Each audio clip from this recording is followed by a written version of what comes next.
Olive was wearing a large diving helmet, and she was sitting on a strange creature that looked a bit like a horse.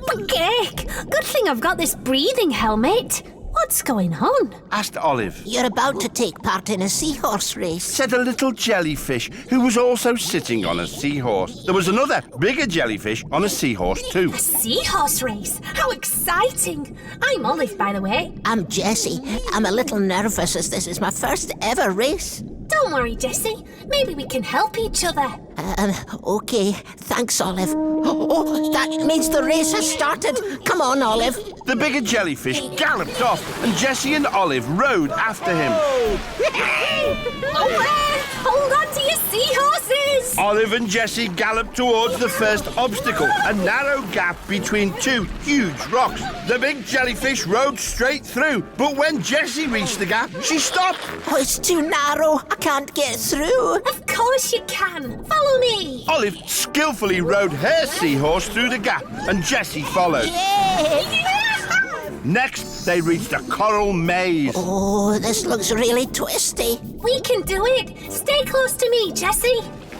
Olive twisted and turned through the coral maze, and Jessie rode through behind. Then Olive and Jessie reached the most difficult part of the race, an old, dark shipwreck. We need to ride through, but I've heard there's a scary sea monster inside. It's probably just a story, Jessie. We'll be fine if we ride through together. I suppose so. Olive rode into the shipwreck, and Jessie followed. It was rather dark inside, and even Olive was a little scared. What was that strange noise? I'm sure it was nothing to worry about. But suddenly, a creature with a long, sharp nose appeared out of the darkness. Oh, the sea monster! They raced out of the shipwreck as fast as they could, but Jessie did not look where she was going and rode straight into a forest of seaweed. Oh, I've got tangled up, Olive. Olive tried to pull Jessie free, but it was no good. Tangled seaweed? A sea monster with a sharp, pointy nose? I think I may have an idea. Jessie, I'm going back into the shipwreck. Olive, don't be silly. But Olive rode bravely back into the dark shipwreck. Excuse me, Mr. Sea Monster. Please, could you help me? I'm not a sea monster. I'm just a swordfish. I can't help having this scary pointy nose. My name's Swordy, by the way. Oh, I'm Olive. My friend has got tangled up in some seaweed. I was hoping you could free her with your sharp sword nose. Of course! Swordy, to the rescue! Swordy used his sharp nose to carefully cut Jessie free from the seaweed. Thanks, Swordy. Yes, thank you. You're not so scary after all. Go! You've got to finish the race. Jessie rode off fast with Olive close behind. Soon they could see the bigger jellyfish ahead as the finish line approached. I did it, Olive. I won. You certainly did, Jessie. The crowd love you. They're cheering themselves. Horse, see? They both laughed, and as they did, Olive realised it was time to go. Typical Olive, daydreaming again. Said her mum. Okay. Actually, I took part in an underwater seahorse race. Your head's been in the sand too long, dear. Said Olive's dad. Her little brother laughed. But Olive wasn't listening. She was already dreaming of her next big adventure.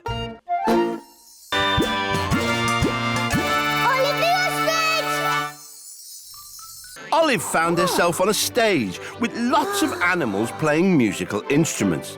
She was wearing a long black jacket with tails. At the front of the musicians, Olive could see a man waving his arms all over the place. Oh dear. Olive turned and saw an octopus playing a xylophone. She seemed to be getting her 8 legs in a terrible tangle. I'm Olive. Is everything okay? I'm Jenny. Oh, the conductor's going way too fast today. Oh! Is the conductor the man waving his arms around over there? That's him. Said a little mouse, frantically banging on a big bass drum next to Jenny. I'm Barry, and I can't keep up either. Olive watched the conductor. His arms were almost a blur.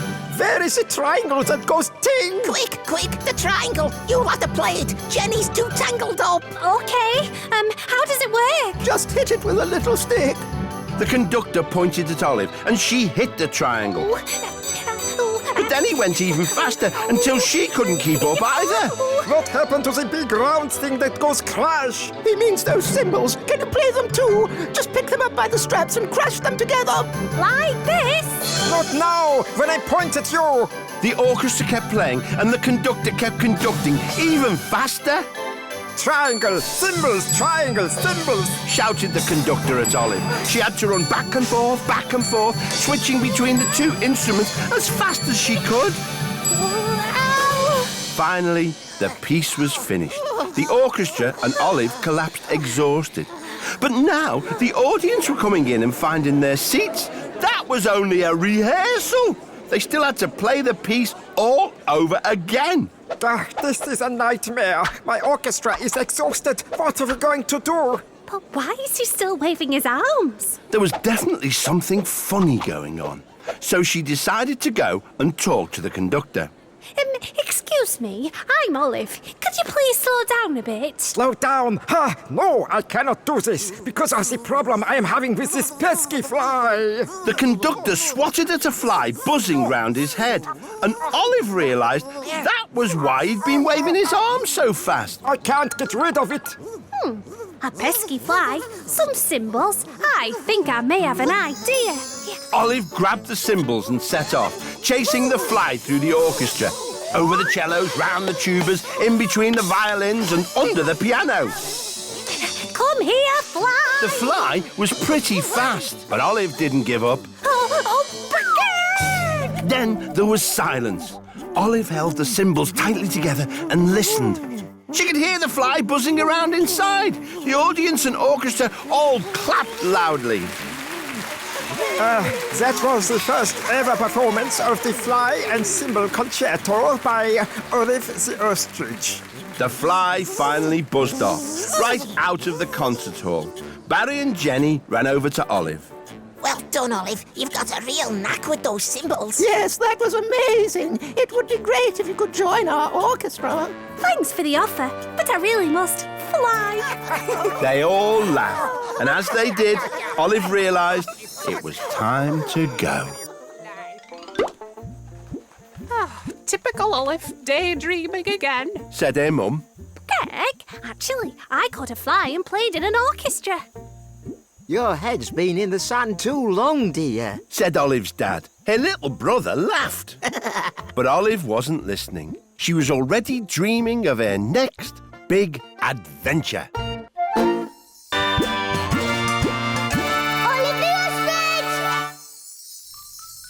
Olive had a scarf tied around her head, and there were huge sand dunes everywhere.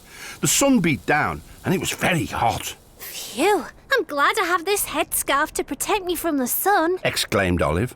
Suddenly, a man wearing long robes popped up from behind a sand dune. Finally, I meet someone in this never-ending desert. He seemed very pleased to see Olive. Hello, my name's Olive. Greetings, Olive. I am Ahmed, and you are very beautiful. I am certain you are worthy of many, many camels. Well, thank you, I think. Do you have lots of camels, Ahmed? I do, yes. But a few days ago, there was a huge sandstorm. It was impossible to see, and when the storm cleared, my camels were lost. Oh, maybe I can help you find them. Oh, thank you, Olive. I've been looking for them for many days.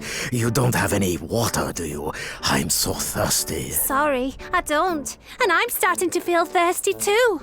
Olive spotted something on the horizon. It looked like a couple of palm trees next to a pool of shimmering water. Ahmed, I see water. Maybe the camels are over there. Olive rushed off towards the palm trees. Wait, Olive, come back. Called Ahmed, but Olive kept running. She really needed a drink. But Cake, where did they go? She cried as Ahmed caught up. Olive, that was a mirage. What, Ash? Sometimes in the desert, the heat and thirst make you think there is something in the distance that isn't really there. That is a mirage. Oh, what are we going to do, Ahmed? I'm really thirsty now. All we can do is keep walking. So Olive and Ahmed set off. Soon the sun set and it was night. Olive gazed up at the twinkling stars.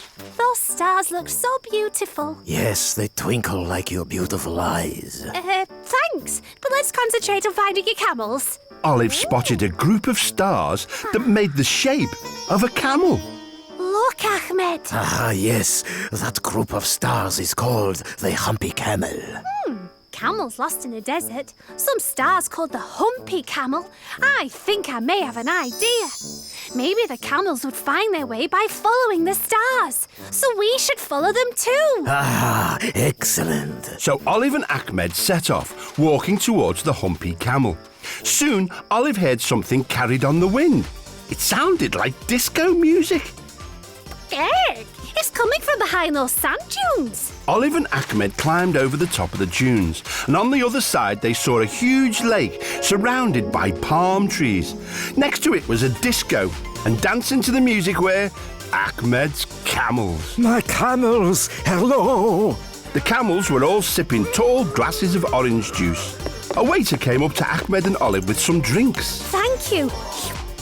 You, a drink at last. Olive, I would be honored if you would dance with me. I don't see why not. So Ahmed and Olive joined the camels for a good old disco boogie.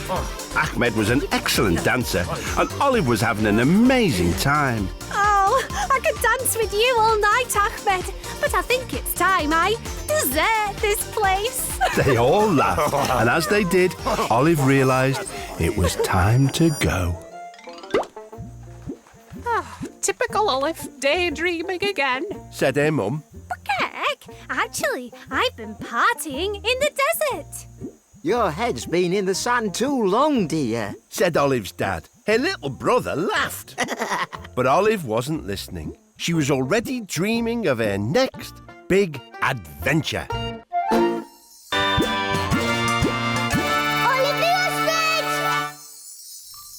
It was a very hot and sunny day, and Olive was wearing a pointy hat and wooden clogs. In front of her, there was a strange building with 4 giant sails attached to it. Oh, what's that funny shaped building? Wondered Olive. Olive saw a man and a little girl outside the building, fanning themselves to keep cool. They didn't look very happy. Hello, I'm Olive. Are you both okay? Oh, hello, Olive. I'm Jan van der Klompen, and this is my daughter Anneke. We're sad because it's very sunny and there's no wind. It is a hot and sunny day today. Even my feathers are getting sticky. Would you like to borrow a fan? Asked Anneke. Oh, yes, please. Olive began to fan herself. Thank you. That's much better. You're welcome, Olive. What is this strange building with the funny sticking out bits? Oh, this is our windmill, and those are called sails. Here in Holland there are many windmills, and we use them to make flour for bread and cakes. The wind turns the sails of the windmill, and that works a machine which grinds the wheat and makes flour. Now that's very clever. Problem is, today there is no wind, so the sails cannot turn, and that means I have no flour to make a cake for Anneke's birthday party. Yes, it's today. My friends are coming. We have balloons and a trampoline, but no birthday cake. Olive saw there was a table set with balloons for the party, and next to it, a giant trampoline. We really need the windmill to be turning, Olive, but we have no wind. Some fans, a windmill. I think I may have an idea. If we point our fans at the windmill, we can use them to make enough wind to turn the sails. That might just work. They all pointed their fans at the windmill and fanned really hard, but nothing happened. It's not working, Olive. I'm sure it can fan harder. Olive fanned as hard as she could, but lost her grip on the fan. It shot out of her wing and flew up in the air. Hey, The fan got stuck in the windmill's sails. don't worry, I'll get it down again. Olive jumped up, but she couldn't reach the fan. Maybe I need to jump higher. Perhaps I could use that trampoline. Okay, but please be careful, Olive. Olive got onto the trampoline, and this time she bounced much higher. She didn't quite get as high as the fan, but her wing nudged the sail, and it turned just a little. I can nearly get it. Olive still hadn't quite reached the fan, but now, with every jump, she accidentally nudged the windmill's sails a little further. Olive, you've done it. No, I haven't reached it yet. No, Olive, you're turning the windmill sails. Oh, I am, aren't I? Anneke got onto the trampoline and began bouncing with Olive. Together, they were able to turn the windmill sails faster and faster. The sails turned and worked the machine. Soon, they had enough flour to make Anneke's cake. Great. Jan made the perfect birthday cake using flour ground in the windmill. And the party was a great success. People played party games, bounced on the trampoline, and ate slices of the tasty birthday cake. Thanks for helping us make the windmill turn when there wasn't any wind, Olive. Yes, thank you. Everyone is enjoying themselves and especially enjoying my cake. Oh, it's been such an exciting day. In fact, I've been blown away by it all. They all laughed. And as they did, Olive realised it was time to go. Typical Olive, daydreaming again. Said her mum. Cake? Actually, I've been making a windmill turn. Your head's been in the sand too long, dear. Said Olive's dad. Her little brother laughed. But Olive wasn't listening. She was already dreaming of her next big adventure.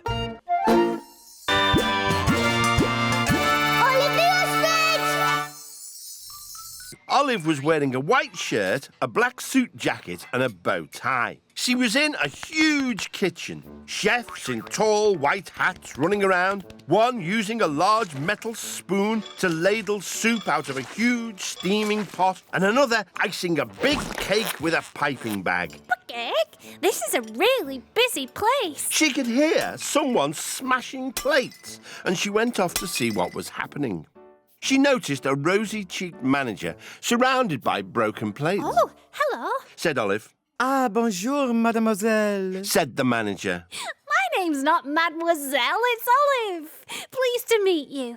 Are you okay? I'm Pierre Petitpois, and it is the opening night of my restaurant Le Mange Tout. Well, that's great. Exclaimed Olive.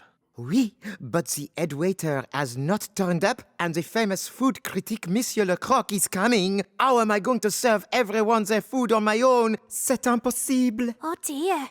Well, I could help you, but you'll need to show me what to do. Said Olive. What a magnifique idea. So Pierre showed Olive how to serve like a real waitress. She had to hold a tray with one hand, pour grape juice into a glass with another, meanwhile serving the finest sausage and mashed potato with 2 silver spoons. Oh, heck. I'm not sure I'm very good at this. Said Olive. Oh, quel dommage. This will never work. We need to go faster. Faster? Thought Olive. Just then, Olive remembered all the equipment from the kitchen. A silver ladle? A piping bag? I think I may have an idea.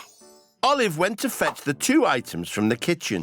When it's time to serve the food, you hold up the customer's plates and I'll catapult the sausage and mashed potato onto them. Then I'll squirt the grape juice from the piping bag into the glasses. We should be able to serve them all in no time. Olive, this idea is fantastic. Very soon, the restaurant was full of hungry customers. So Olive and Pierre got to work, catapulting, catching, aiming and squirting. The food critic, Monsieur Le Croc, had arrived and was sitting, waiting for his dinner. It was all going so well, until Olive began to serve the food a little too fast, and Pierre couldn't keep up. Olive, you must slow down, Warned Pierre. or something bad is going to... But before he could finish, Olive catapulted the mashed potato into the food critic Monsieur Le Croc's face and the sausage into his mouth. The whole restaurant fell silent. Monsieur Le Croc, I'm ever so sorry. Are you okay? Monsieur Le Croc didn't move for a second. Then he took a big bite of his sausage and licked his lips. Magnifique. I have never seen service like it. I award Le Mange Tout the highest honor, la golden fork. Pierre could not believe it. Oh, mademoiselle, you saved the day. All in a day's work, Pierre. But my name's Olive. They both laughed. And as they did, Olive realised it was time to go. Typical Olive, daydreaming again. Said her mum. Cake? Actually, I've been a waitress in the finest French restaurant. Your head's been in the sand too long, dear. Said Olive's dad. Her little brother laughed. But Olive wasn't listening. She was already dreaming of her next big adventure.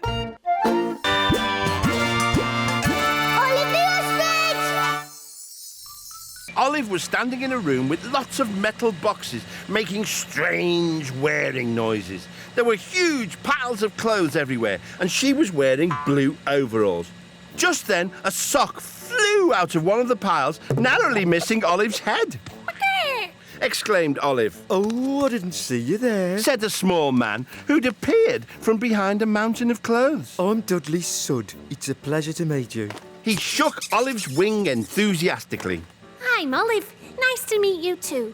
What are all these piles of clothes? Laundry, of course. This is Dudley Sud's laundrette, and we have way too much laundry to do today. Problem is, it's all very important. We must wash all the tablecloths for Pedro's Pizza Parlour, then wash all the towels for Humphrey's Hotel, and then wash all the football kits for the Wixley Wanderers Football Club. It all needs to be delivered by 5 o'clock, and it's already 3:30. Oh! Well, we'd better get started then.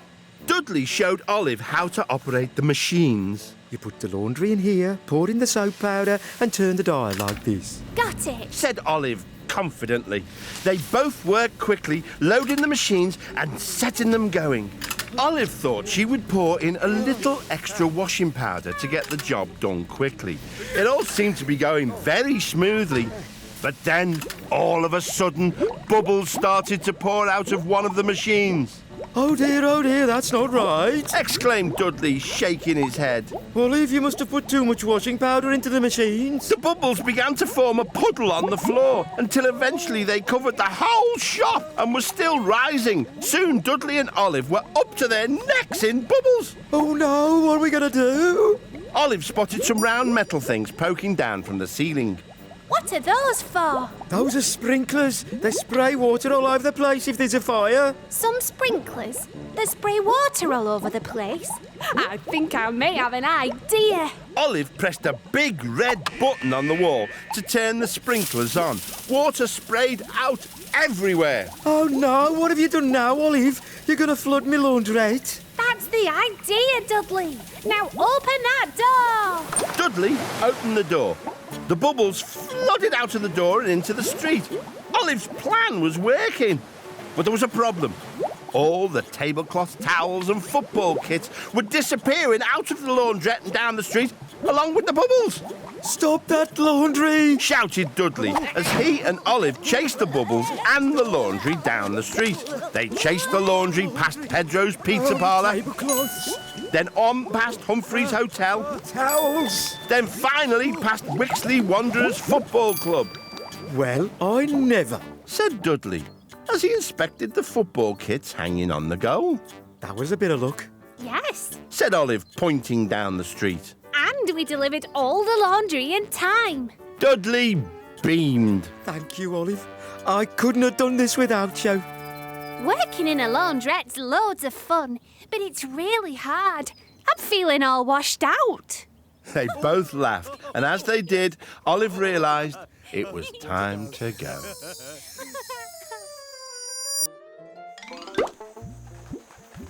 Typical Olive, daydreaming again. Said her mum. Okay, actually, I've been working in a fabulous laundrette. Your head's been in the sun too long, dear. Said Olive's dad. Her little brother laughed. But Olive wasn't listening. She was already dreaming of her next big adventure.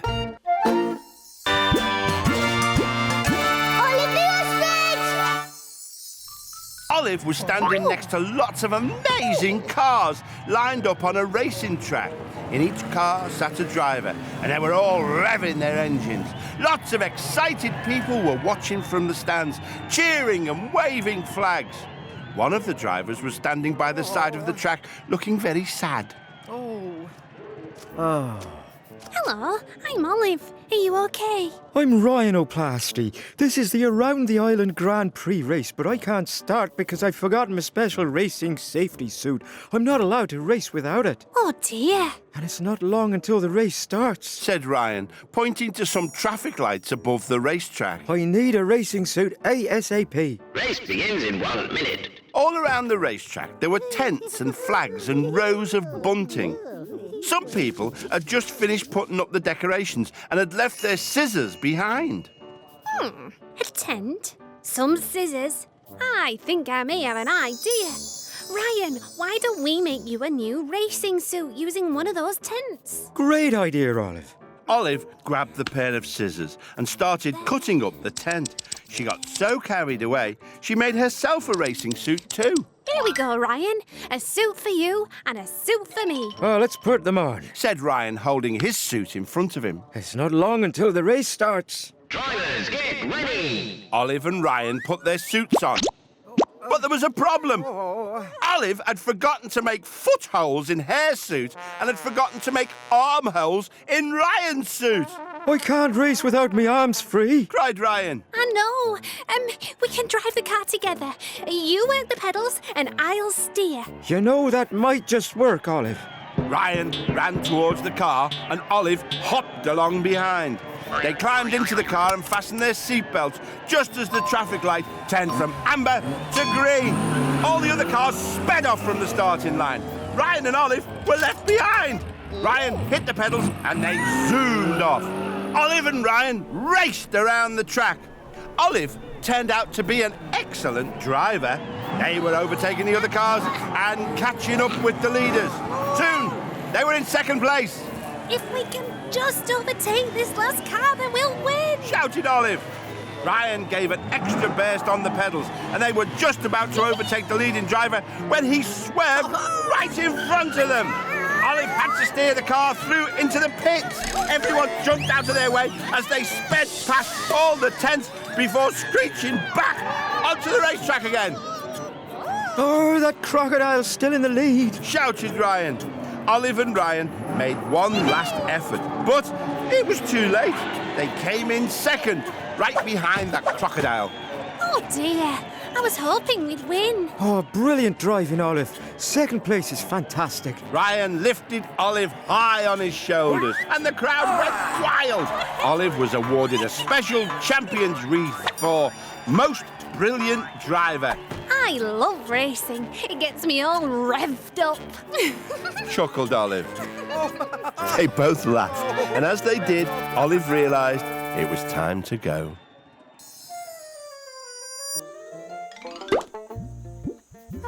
Typical Olive, daydreaming again. Said her mum. Bugger. Actually, I've been driving a racing car with a rhino. Your head's been in the sun too long, dear. Said Olive's dad. Her little brother laughed. But Olive wasn't listening. She was already dreaming of her next big adventure.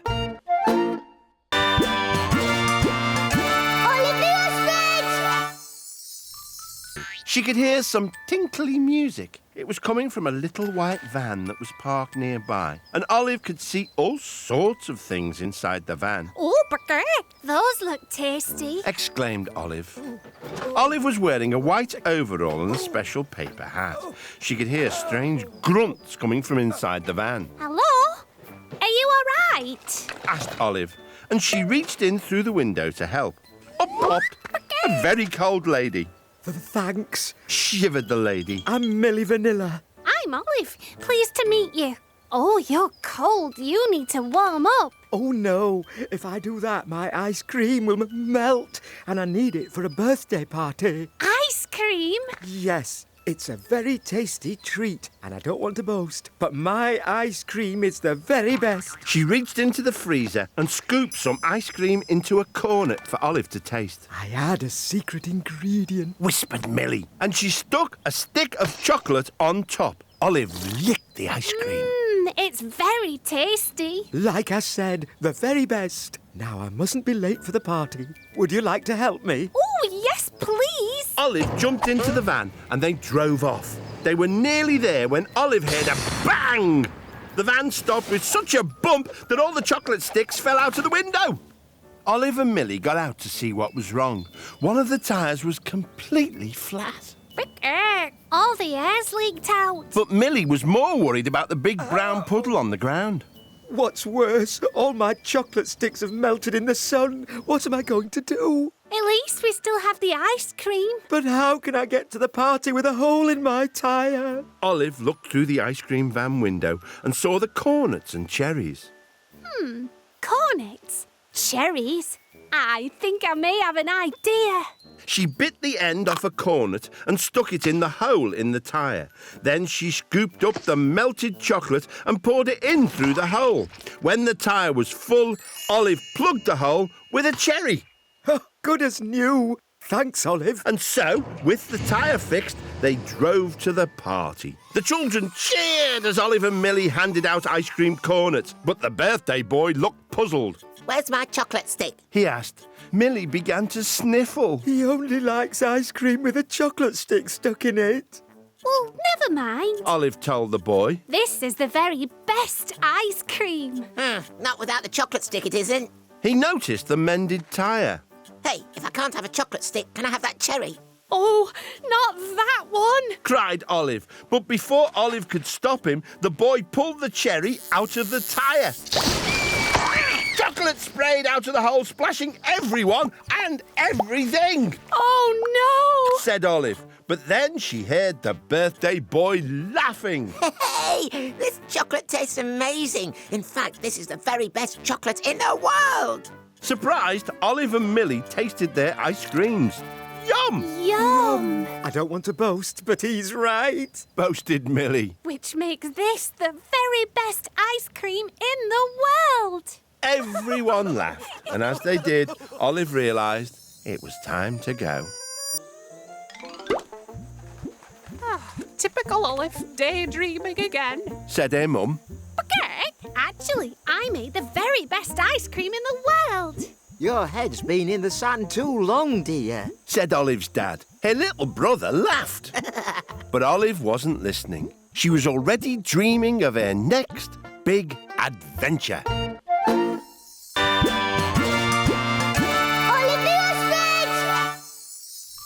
Olive was standing in a peaceful country wood. Ah, how lovely. Suddenly, a sucker dart came shooting out of the trees. Egg, where did that come from? Then another sucker dart hit Olive on her leg. Right, who's there? Then hundreds of darts flew through the air at Olive. Oh, stop it! Oh, ah! Out of nowhere, a rope dropped in front of Olive, and 3 badgers dressed in camouflage gear slid down. Put your wings up. Demanded one of the badgers. State your name and your reason for being in our wood. Said another. Well, my name's Olive, and I was only having a nice stroll. You don't fool us, Featherhead. You're a spy and you're planning to capture our treehouse. Treehouse? I don't know anything about a treehouse. Yeah. You're just like those silly squirrels. The moment our backs turned, you'll break in and make a nest. Well, ostriches don't make nests in trees. Silence. Let's take her in for questioning, boys. The badgers marched Olive towards a large oak tree. Unfortunately, they'd set up a hidden tripwire the day before and forgotten all about it. Wow! Olive and the badgers went shooting up into the air, trapped inside a giant net. This is all your fault, Boris. I told you to put down that red flag to mark the tripwire. No, I told Archie to do that. Now, hold on, everyone. That's rubbish. Oh, now listen. Yeah, you're the one who's rubbish. Okay, everyone needs to... No, you're rubbish. You're both rubbish and you smell. Quiet! There's no need to get upset. If we want to get out of this net, we'll just have to work together, okay? Okay. Look, badgers have strong teeth. Why don't we try nibbling through the net? The badgers tried, and Olive tried too, but the net was just too thick. That's not working. I know. Why don't we swing towards the treehouse window, grab that walkie-talkie and contact base? That just might work. 1, 2, 3, swing! They swung towards the treehouse. The badgers stretched out their arms, but the walkie-talkie was just out of reach. It's no use. We'll be trapped up here forever. Olive noticed a long piece of thread hanging down from the net. Then she plucked a sucker dart from her wing. Some string? A dart? I think I may have an idea. If I tie this piece of string to the end of a dart, do you think you could fire it and hit the walkie-talkie? Definitely. Olive tied the piece of thread to the dart and handed it to one of the badgers. The dart stuck to the walkie-talkie, Bullseye! and they carefully pulled it back into the net. I'll call for help. Mum, you there? Over. Read you loud and clear, Boris. Over.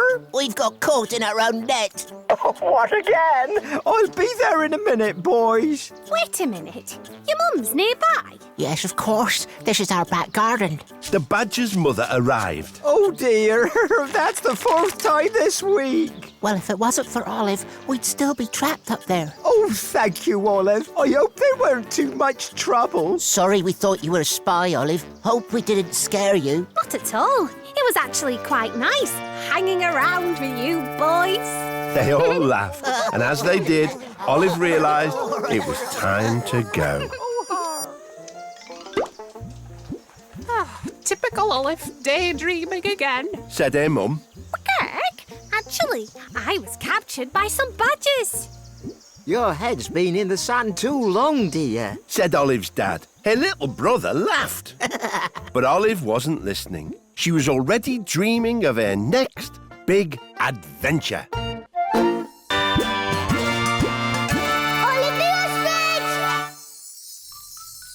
Olive found herself outside a building with tall stone walls.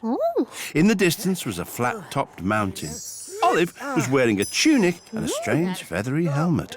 Suddenly, a helmet flew past Olive's head and landed in a pile of equipment. Looks like someone's having a bit of a clear-out. Hail, fellow Roman. Said a man wearing similar clothes to Olive. Oh, me? Yes, you. Welcome to Fort Pompey. I am Caesar Saladius, the great Roman commander. I see.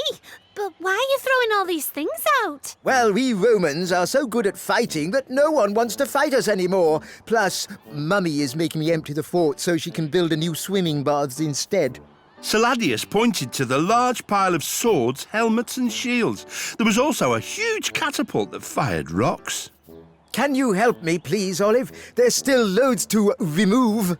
Okay, Saladius. Olive began to help Saladius carry things out of the fort, but then a very stern-looking lady appeared. Saladius's bossy mother, Pusilla. Saladius! Yes, Mummy? Have you still not finished clearing out this fort? I'm just doing it now, Mummy. Well, get on with it, please. Olive and Caesar got back to work. Your mummy's quite demanding, Saladius. Tell me about it. Suddenly, Olive heard a loud rumbling noise. Oh, is that your tummy rumbling? Not me. Olive saw that there was smoke coming out of the flat-top mountain in the distance. Why is that mountain smoking? Oh no, that's Mount Threatna. It's a volcano. That smoke means it's about to erupt. Cake! I'm glad it's a long way off then. Suddenly, the volcano erupted, spewing out ash, and red-hot lava started to flow towards them. Pusilla came rushing outside. Oh, you have to do something, Saladius. The lava and ash will cover the whole of our fort and the town of Pompey too. I don't know what to do, Mummy. Olive, help us, please. Olive looked around and spied the giant catapult. An erupting volcano? A catapult? I think I may have an idea. Olive also spotted one of the large rocks that had been dug out ready for Pusilla's new swimming baths. Saladius, could you please help me lift that big rock into the catapult? Okay. If we aim very carefully, then this rock will plug the top of the volcano and stop it erupting. That might just work. Olive fired the catapult. It looked like she was right on target. But the rock flew straight over the top of the volcano. Oh! And then bounced back off a tree.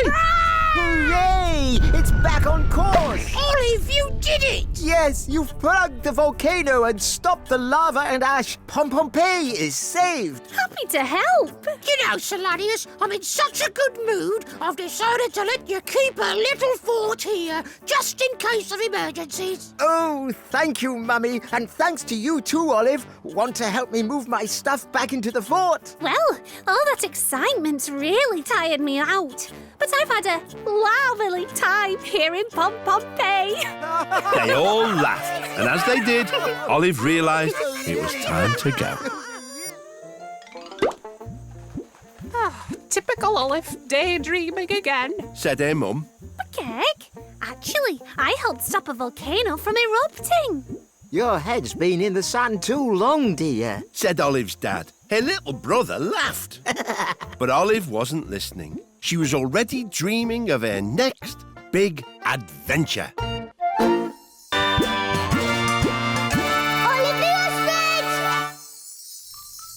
Olive was standing in a palace courtroom. Sitting there was a man wearing a red spiky hat. He seemed very upset. Oh, I just can't do it. Hello there, I'm Olive. Is everything okay? Jester! Geg, who's that shouting? It's the Queen. She wants entertainment during the banquet.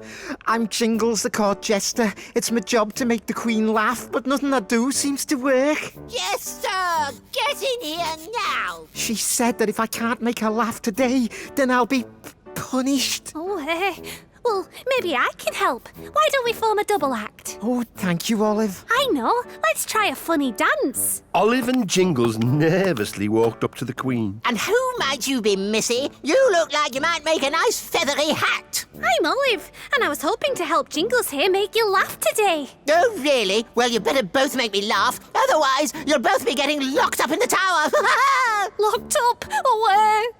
Begin. Jingles plucked his lute and they both danced a hilarious jig. Boring. Next. You see, there's no pleasing her. It's hopeless. Maybe we just need to be more exciting. Why don't we perform a juggling act? Oh, all right. Olive and Jingles rode around before the Queen on a unicycle with Jingles on Olive's shoulders, juggling 6 clubs in the air. I've seen juggling 1,000 times before. If you don't make me laugh when you return, you'll both be sent straight to the tower. It's okay, Jingles. We just need to do something dramatic. Olive noticed a large pot of strawberry jam on one of the banquet tables. She also spotted 2 tall windows with long curtains. A pot of jam, some long curtains. I think I may have an idea. Jingles, we could perform an amazing vanishing and reappearing magic trick. Oh, well, let's hope it works. Olive covered Jingles in the jam and then plucked out some of her feathers and stuck them onto him. Need something else. Your shoe! Olive stuck Jingles' shoe onto his face so it looked just like her beak. Quick, Jingles, go over behind the curtains. I'm waiting. Now for our final act, a magic spectacular. I will disappear behind this curtain and then reappear immediately behind the other. Reappear, eh? Begin. Ta-da! That was completely rubbish. I've had enough. It's off to the tower with you both. Jingles fell to his knees before the Queen. Please, Your Highness, give me another chance. As Jingles knelt forward, his head feathers brushed over the Queen's bare feet. Keep tickling, Jingles. You really are the funniest jester this realm has ever seen. Olive joined in, tickling the Queen with her feathers too. The Queen was laughing so much, her cheeks went bright pink. Finally, I found out how to make the Queen laugh. All thanks to you, Olive. Well, she certainly seems to be enjoying herself. In fact, I'd say she looks tickled pink. They all laughed, and as they did, Olive realised it was time to go.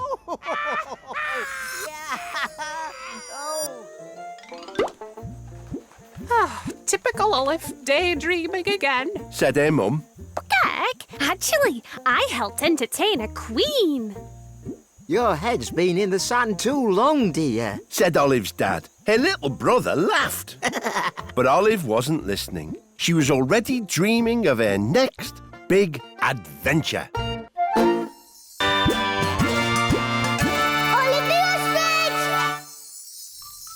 Olive found herself on a long street of houses. Next to a piano, there was a man dressed in overalls. He was scratching his head. Hello, I'm Olive. What have you got there? She asked. All right, Olive, I'm Fred. This here's a piano. I've got to deliver it to number 81. Said Fred, pointing to a gate. Should be easy. That's right here. Not exactly. Olive looked up and saw that house number 81 was at the top of a steep flight of steps. Oh, actually, it won't be easy to get that heavy piano up there. Aye, too right. Hey, maybe you could help me out, Olive. Of course I can, Fred. Cheers. Grab that end, please. Olive and Fred carefully lifted up the heavy piano and began to heave it up the steps. It was very heavy. Nice and steady, Olive. They got about halfway up when Olive noticed some colourful flowers. Oh, what beautiful flowers. But the flowers made Olive's beak itch. Oh dear, I think I'm going to... Achoo! Olive sneezed and dropped the piano. It went bouncing back down the steps. Oops, sorry, Fred. Oh, what are we going to do now? I just haven't the energy to carry it all the way up again. Olive looked around and spied some rope in the back of Fred's van. She also noticed the big statue outside number 81. A van, a long piece of rope, a statue. I think I may have an idea. Olive tied one end of the rope to the piano, then ran up the steps, wrapped the rope around the statue and brought it down again. Then she tied the other end to the van. OK, Fred, start driving, nice and slow. Fred got into his van and drove away very slowly. The rope tightened and began to pull the piano up the steps. It's working! Olive followed behind the piano, giving it a little push to help it on its way. But she couldn't see when it had reached the top of the steps. That's it, nearly there now. And the piano was pulled all the way around the statue and started to bounce back down the steps. Oh, no, stop! Olive tried to grab hold of the piano, but she couldn't stop it and had to cling on as it bounced down the steps. My cake, where are the brakes? It's all right, Olive. I'll save you. Fred tried to stop the piano, but was dragged along too. The piano rolled all the way down the street, crashing through dustbins, bouncing over roadworks and swerving around a dog. Look out, piano coming through! Eventually, they came to a stop outside a house right at the other end of the street. Oh, this is terrible. Now we've got to push it all the way back up to number 81. Just then, a door opened and an excited little man stepped out. Wonderful, wonderful. You've delivered my piano right on time. Your piano? But it's for number 81. The man smiled, took the number 81 off the piano and turned it upside down. No, not 81, number 18, which is my house. Phew, that's a relief, eh? Well, it's certainly music to my ears. They all laughed, and as they did, Olive realised it was time to go. Typical Olive, daydreaming again. Said her mum. Gek, actually, I helped deliver a rather heavy piano. Your head's been in the sand too long, dear. Said Olive's dad. Her little brother laughed. But Olive wasn't listening. She was already dreaming of her next big adventure.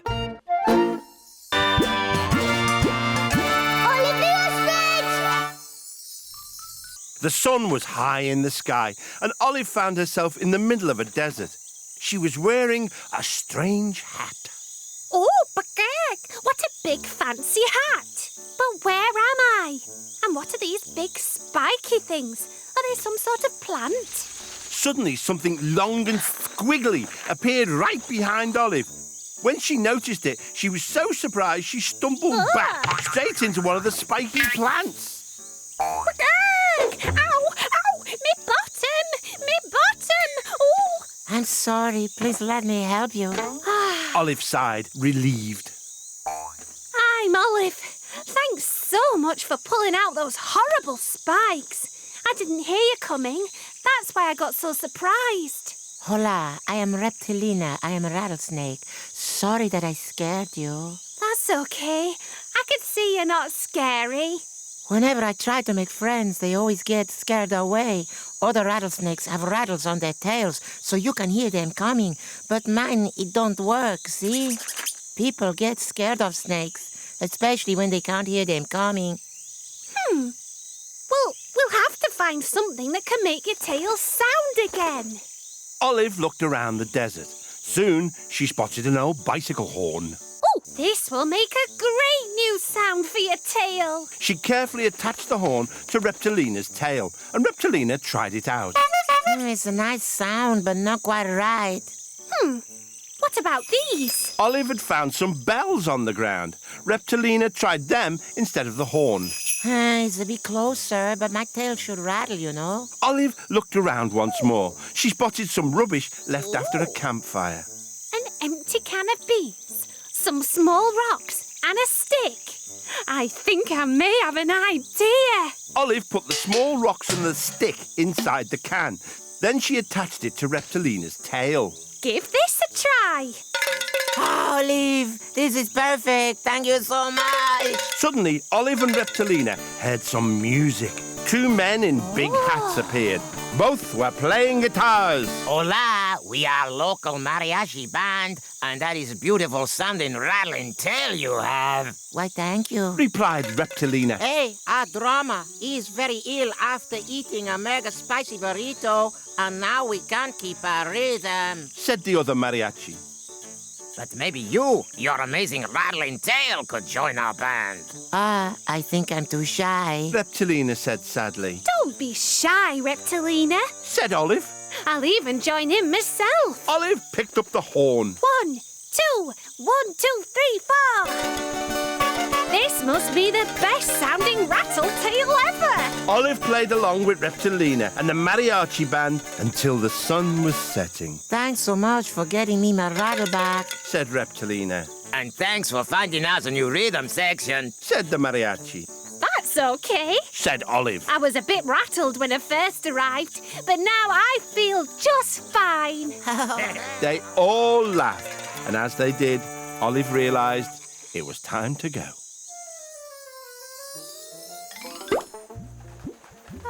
Typical Olive, daydreaming again. Said her mum. Okay, actually, I was in a band with a rattlesnake. Your head's been in the sand too long, dear. Said Olive's dad. Her little brother laughed. But Olive wasn't listening. She was already dreaming of her next big adventure.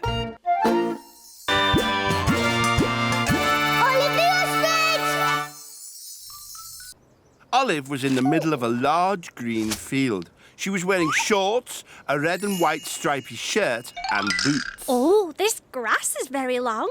I wonder what those big string nets are for. And what's that over there? Olive saw a man standing by a broken-down lawn mower. Oh, Bessie, Said the man, sounding sad. whatever will I do? My name'll be Mud now. Oh, hello, Mr. Mudd. My name's Olive. What's the matter? It's the big football match today, and you must have short grass to play football, but Bessie, the lawnmower here, has broken down. Is the match off then? Asked a deep voice. Olive saw two cows dressed just like her. Oh, are you here for the football? Yes, I'm Wayne, captain of Manchester Hoospurs football team. And I'm Gary, captain of Huddersfield United, but we can't play on grass that long. Come on, Gary, we might as well head home for lunch. The game's off. Good idea, Wayne. I'm hungry. Long grass? Hungry cows? I think I may have an idea. Wayne, cows love grass, don't they? We certainly do. There's all the grass you can eat, right here, under your hoofs. Oh, Olive's right. Said Gary. And if you can eat the lot, the grass will be short enough to play on. The two captains went over to their teams and ordered a vote. All those in favour of a free lunch say moo. All those against say woof. Bah. That'll do, Ryan. Lads, let's eat. Straight lines, please. Ready, steady, munch! These cows make very good lawn mowers. Oh, yes. And even better, they don't break down like Bessie. Soon, the grass was short everywhere. The pitch was perfect to play football. Mr. Mudd blew his whistle and the match began. The cows charged about, bumping into each other and bouncing the ball off their heads and their bottoms.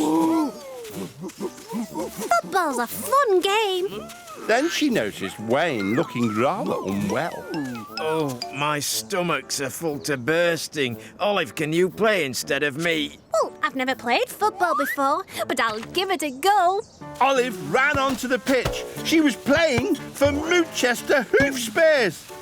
It was 2-2 with 1 minute to go when Moochester's goalie made a brilliant save, putting the ball right up the pitch. Go on, Olive, it's yours! She heard her teammates shouting. Olive was looking up at the ball, so she didn't see Gary right in front of her, and they crashed into each other. Olive soared up into the air and accidentally headed the ball right into the Huddersfield goal.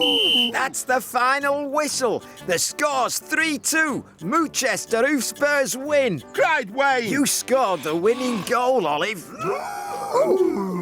Hey, will you stay for a celebration milkshake? Will it be grass flavour? Oh, yes. Everyone laughed, and as they did, Olive realised it was time to go. Typical Olive, daydreaming again. Said her mum. Kirk, actually, I've been playing football and I scored the winning goal. Your head's been in the sand too long, dear. Said Olive's dad. Her little brother laughed. But Olive wasn't listening. She was already dreaming of her next big adventure.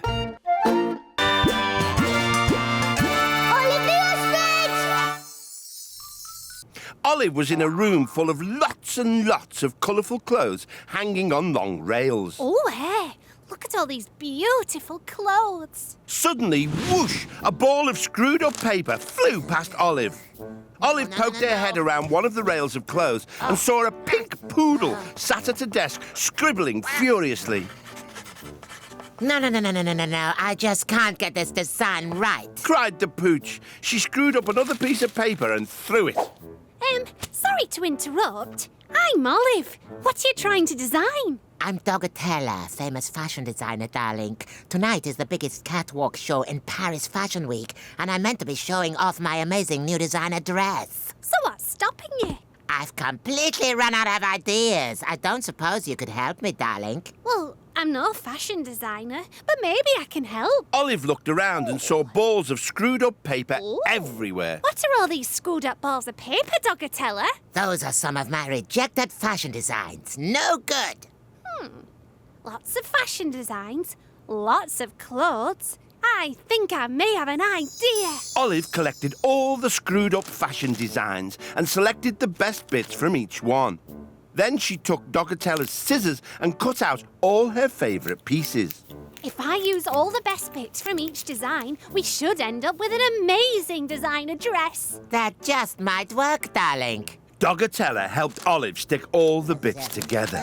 And when they'd finished, they set about making the dress using various pieces of clothing from the rails. Dogatella cut and stitched them all together, adding lots of shiny buttons and sparkly sequins. Finished. It's certainly an interesting design. They finished with just enough time for Olive to try the outfit on before the big Paris catwalk show. Dogatella helped Olive put on the dress. But there was one small problem. Okay, who turned out the lights? Oh, no, I was in such a rush to finish the designer dress. I forgot to make a neck hole. Olive stumbled around the dressing room, bumping into the rails of clothes. I can't see. Clothes kept falling off their hangers onto Olive. She collected 5 jumpers, 3 dresses, 4 pairs of trousers, and even a few pairs of shoes before accidentally stumbling out onto the catwalk. The crowd gasped. What's going on? Called Olive as she desperately tried to find a hole to poke her head out. Then there was a loud ripping sound, and Olive's head popped out. The crowd went wild. Dogatella addressed the crowd. Yes, ladies and gentlemen, why put on just the one item from your wardrobe when you can wear everything at once? I present to you the Olive range. All the people in the crowd started putting on more and more layers of clothes. There was a woman with 8 jumpers, another with 6 hats, and a man with 14 pairs of trousers. Olive, you've started a whole new fashion trend. You're a fashion sensation, darling. Well, that's just completely sensational, darling. They both laughed, and as they did, Olive realised it was time to go. Typical Olive, daydreaming again. Said her mum. Kirk, actually, I've been a designer with Donatello. Your head's been in the sun too long, dear. said Olive's dad. Her little brother laughed. But Olive wasn't listening. She was already dreaming of her next big adventure.